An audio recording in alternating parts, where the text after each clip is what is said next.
আসসালামু আলাইকুম ভাই আপুরা। আজকে দেশি মুগ ডাউল দিয়ে পেঁপে ভানতে হবে। তো এখানে ডাউলটা করে নেওয়া হচ্ছে। তো পানিটা চুলাতে পানি দিয়ে দিয়েছি, পানিটা গরম হয়ে গেছে। এর ভিতর দিয়ে দিব পেঁপে। পেঁপের সাথে দিয়ে দিচ্ছি ধুয়ে রাখা মুগ ডাউল। এবার এগুলো সব ভালোভাবে সিদ্ধ করে নিলাম। কাঁচামরিচ আর রসুন দেওয়া হয়ে গেছে। এবার দিয়ে দিব লবণ, সেই সাথে দিয়ে দিচ্ছি তেজপাতা আর পেঁয়াজ কুচি। ডালটাও সিদ্ধ হয়ে গেছে, মানে ডাল আর পেঁপেটা সিদ্ধ হয়ে গেছে। এবার এর ভিতর হলুদের গুঁড়া দিয়ে দিব।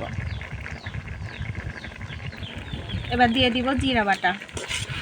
সবগুলো এবার মিক্স করে নিব। এবার ডাল ঘুটনা দিয়ে ঘুটে নিব।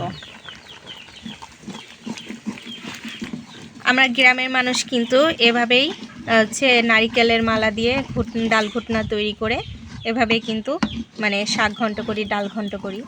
এভাবেই মানে অরুণ তৈরি করে নিয়ে তারপরে যেটাই ঘন্ট করি এভাবে ঘন্ট করা হয়। তো ডাল ঘটনাটা এবার হয়ে গেছে। এবার আমি বাগার দিয়ে নিব। আমি বাগারের জন্য তেল গরম করে নিয়েছি। এর ভিতর দিয়ে দিব পেঁয়াজ আর রসুন। পেঁয়াজ আর রসুনটা লাল লাল করে ভাজতে হবে। পেঁয়াজ আর রসুনটা লাল লাল করে ভাজা হয়ে গেছে। এবার আমি দিয়ে দিব তরকারি।